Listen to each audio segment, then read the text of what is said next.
നമുക്ക് ഇന്നൊരു Japanese chicken കറായി ഉണ്ടാക്കിയാലോ. It's so easy to make. So let me show how to make it. ബാ.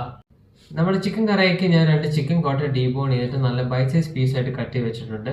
ഇനി ഇതെല്ലാം കൂടെ ഒരു ബൗളിലേക്ക് ഇട്ടിട്ട് ഇനി ഇത് മാരിനേറ്റ് ചെയ്യാൻ ഇതിലേക്ക് 1/2 teaspoon sugar, 1 teaspoon salt, 3 table spoon water, 1 table spoon soya sauce, 1 table spoon mayonnaise, പിന്നെ 1 table spoon ginger garlic paste.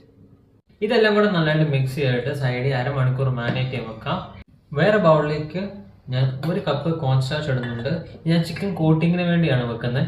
Chicken marinate ചെയ്യാൻ അരമണിക്കൂറായി. ഇനി ഇതിലായിട്ട് 4 ടേബിൾ സ്പൂൺ റിഫൈൻഡ് ഫ്ലവറും 1 ടീസ്പൂൺ ബേക്കിംഗ് പൗഡർ ഇട്ടിട്ടുണ്ട്.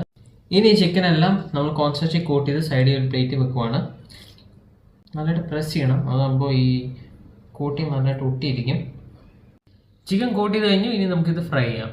അതിനൊരു പോട്ട് ചൂടാക്കിയിട്ട് അതിലേക്ക് നമ്മൾ കോട്ട് ചെയ്ത് വെച്ച ചിക്കൻ അതൊക്കെ ഇടാം. ഇതാണ് ഫസ്റ്റ് ഫ്രൈ. ഇത് ഞാൻ 4 മിനിറ്റ് മീഡിയം ഫ്ലെയിമിലിട്ട് ഫ്രൈ ചെയ്തെടുക്കുവാണ്. ഇത് ജസ്റ്റ് അകം വേവാൻ വേണ്ടി മാത്രമാണ് ഈ ഫ്രൈ ചെയ്യുന്നത്. 4 മിനിറ്റ് ആയിട്ട് നമുക്കിത് എടുത്ത് മാറ്റാം. ചിക്കൻ സെക്കൻഡ് ഫ്രൈ ചെയ്യാൻ ഓയിൽ ഹൈ ഫ്ലെയിമിൽ ചൂടാക്കിയിട്ട് നമ്മൾ നേരത്തെ വറുത്ത് വെച്ച ചിക്കൻ ഇടാം. 1 മിനിറ്റ് കഴിയുമ്പോൾ നമുക്കിനി ഇത് പുറത്തോട്ടെടുക്കാം. ചിക്കൻ കറാക്കി ഫ്രൈ ചെയ്ത് കഴിയുമ്പോൾ ഇത് ഞാൻ സെർവ് ചെയ്യാനായിട്ട് സൈഡിൽ സ്റ്റീംഡ് റൈസും ഇച്ചിരി മയണൈസും വെക്കുന്നുണ്ട്. അങ്ങനെ ജാപ്പനീസ് സ്റ്റാൾ ചിക്കൻ കറാക്കി റെഡി. ഇനി എന്തു അപ്പോൾ ഉണ്ടാക്കുമല്ലേ. നമുക്ക് ഇന്നൊരു ജാപ്പനീസ് ചിക്കൻ കറാക്കി ഉണ്ടാക്കിയാലോ. It's so easy to make. So let me show how to make it. ബാ. നമ്മുടെ ചിക്കൻ കറായിക്ക് ഞാൻ 2 ചിക്കൻ കോട്ട ഡീബോൺ ചെയ്തിട്ട് നല്ല ബൈറ്റ് സൈസ് പീസായിട്ട് കട്ട് ചെയ്ത് വെച്ചിട്ടുണ്ട്. ഇനി ഇതെല്ലാം കൂടെ ഒരു ബൗളിലേക്ക് ഇട്ടിട്ട് ഇനി ഇത് മാരിനേറ്റ് ചെയ്യാൻ ഇതിലേക്ക് 1/2 teaspoon sugar, 1 teaspoon salt, 3 table spoon water, 1 table spoon soya sauce, 1 table spoon mayonnaise, പിന്നെ 1 table spoon ginger garlic paste.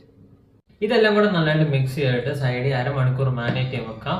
വേറെ ബൗളിലേക്ക് ഞാൻ 1 കപ്പ് കോൺ സ്റ്റാർച്ച് ഇടുന്നുണ്ട്. ഞാൻ ചിക്കൻ കോട്ടിങ്ങിന് വേണ്ടിയാണ് വെക്കുന്നത്. ചിക്കൻ മാരിനേറ്റ് ചെയ്യാൻ അരമണിക്കൂറായി.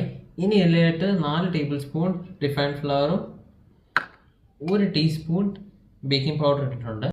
ഇനി ഈ ചിക്കൻ എല്ലാം നമ്മൾ കോൺ സ്റ്റാർച്ചിൽ കോട്ട് ചെയ്ത് സൈഡിൽ ഒരു പ്ലേറ്റ് വെക്കുവാണ്.